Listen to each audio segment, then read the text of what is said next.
A parliamentary committee is blasting PETROJAM for the way it determines fuel prices, describing it as distortionary. This follows calls from the Jamaica Gasoline Retailers Association for PETROJAM to review how it decides on the cost of fuel. But for PETROJAM, its pricing mechanism can stand up to scrutiny. The matter was discussed at today's sitting of the Public Accounts Committee PAC, which is still looking at the damning Auditor General's report on the state-run oil refinery. The price of oil determines just about everything, like how much you pay for gas and light bills. In setting the market price, PETROJAM uses its discretion in the form of a smoothing factor to ensure that weekly oil prices in Jamaica do not go above $3 regardless of how much they paid for it.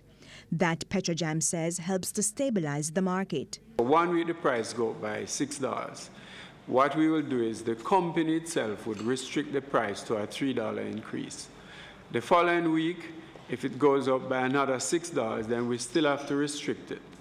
And then eventually, as the market forces react, it will come back down. Now, when it's coming down, then the company takes back that $3. That fuel price is set by three main people: PETROJAM's General Manager, Chief Financial Officer, and the Manager of Logistics and Marketing. They make up PETROJAM's pricing committee and set petrol prices each week. Now, the oil refinery has always maintained that the U.S. Gulf reference price and the gas tax are used to determine local fuel prices.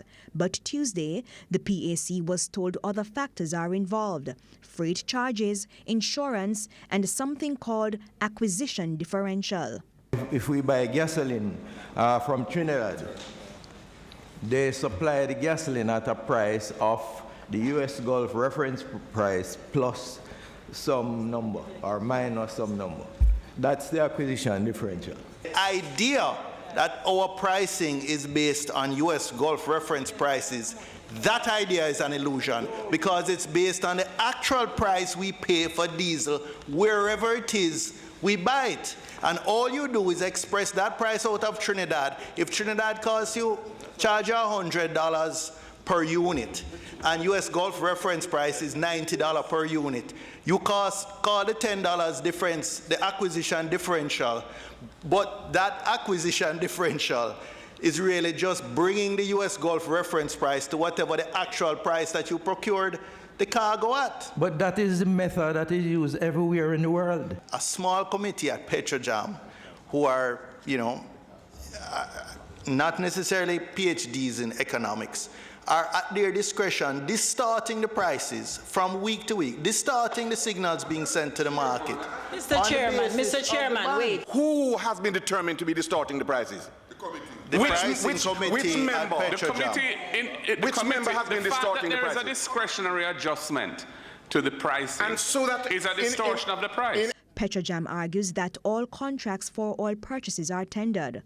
For PAC Chairman Mark Golding, a lot depends on the efficiency of that process. If you're in a bad contract, or your buying is inefficient, or there's some other hanky-panky going on, God forbid, that acquisition differential is going to flow through to the consumer. Exactly. We are saying that we are confident that the mechanisms that pertain to the purchasing of oil are transparent and can stand scrutiny.